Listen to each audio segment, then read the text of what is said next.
യോഗശ്രീക്ക് എല്ലാവിധ ഭാവുകങ്ങളും നേരുന്നു. പ്രാർത്ഥനകൾ കുറച്ചാഴത്തിൽ. കാരണം ശ്രീജ എന്ന മഹതിയുടെ ജീവിതം, പുനർജീവിതം, പുനഃ ജീവിതം, ഇതെല്ലാം യോഗയുമായിട്ട് കെട്ടിപ്പിണഞ്ഞ് കിടക്കുന്നു. അതുകൊണ്ട് തന്നെ നാമകരണം പോലും കെട്ടിപ്പിണഞ്ഞ് കിടക്കുകയാണ് അല്ലേ. യോഗശ്രീ, യോഗശ്രീയം. ജീവിതത്തിലെ ഒരുപാട് സന്നിഗ്ധ കാലഘട്ടങ്ങളിലൂടെ സഞ്ചരിച്ച് മനസ്സും ശരീരവും ശരീരത്തിലെ കോശങ്ങളെല്ലാം തന്നെ ഒരു പുനരുജ്ജീവനത്തിന് വേണ്ടി ഒതുക്കപ്പെട്ട നിലയിൽ, ചതഞ്ഞ നിലയിൽ, അതിൽ നിന്ന് സുഖപ്രാപ്തി, ഒരു പൂർവ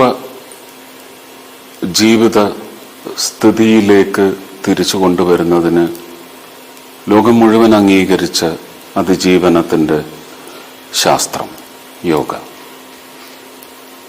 ആ യോഗ ശ്രീജയുടെ ജീവിതത്തിൽ സംഭവിച്ചിട്ടുണ്ടെങ്കിൽ, ശ്രീജയുടെ പൂർവ്വകാല ജീവിത ചരിത്രം അതിൻ്റെ ഒരു തുമ്പ് മാത്രം കേട്ടറിഞ്ഞ് അല്ലെങ്കിൽ ദീപക്കുമായിട്ടുള്ള പരിചയത്തിൻ്റെ പുറത്ത് അറിഞ്ഞെടുത്തിട്ടുണ്ടെങ്കിൽ ഞാൻ കാണുന്നത് വലിയൊരു വ്യാപ്തിയാണ്.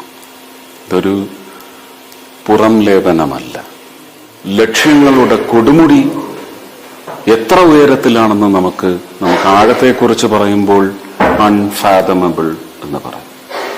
അതെ, അൺഫാതമബിൾ ഹൈറ്റ്സിലേക്ക് യോഗ വഴിയുള്ള അതിജീവനം, തിരിച്ച് ജീവിതം പിടിച്ചെടുക്കുക എന്ന് പറയുന്ന ഒരു സാധ്യത ഒരുപാട് പേർക്ക് ജീവിതത്തിലേക്ക് ഇനി ജീവിക്കാം, ഇനി ജീവിതമില്ല എന്ന് വിചാരിച്ചവർക്ക് ഇനി ജീവിക്കാം എന്നതിന് ഔഷധം മാത്രമല്ല, സത്യസന്ധമായ ഒരു ജീവന രീതിയിലേക്ക് കൊണ്ടുവരണമെങ്കിൽ അതിൻ്റെ പേര് യോഗ എന്നായിരിക്കണം എന്നാണ് ശ്രീജയുടെ ജീവിതം, ജീവനം, അതിജീവനം, പുനർജീവിതം ആലേഖനം ചെയ്യുന്നത് കാലങ്ങൾക്കപ്പുറം അളക്കപ്പെടുന്ന തരത്തിലേക്ക് വളരട്ടെ.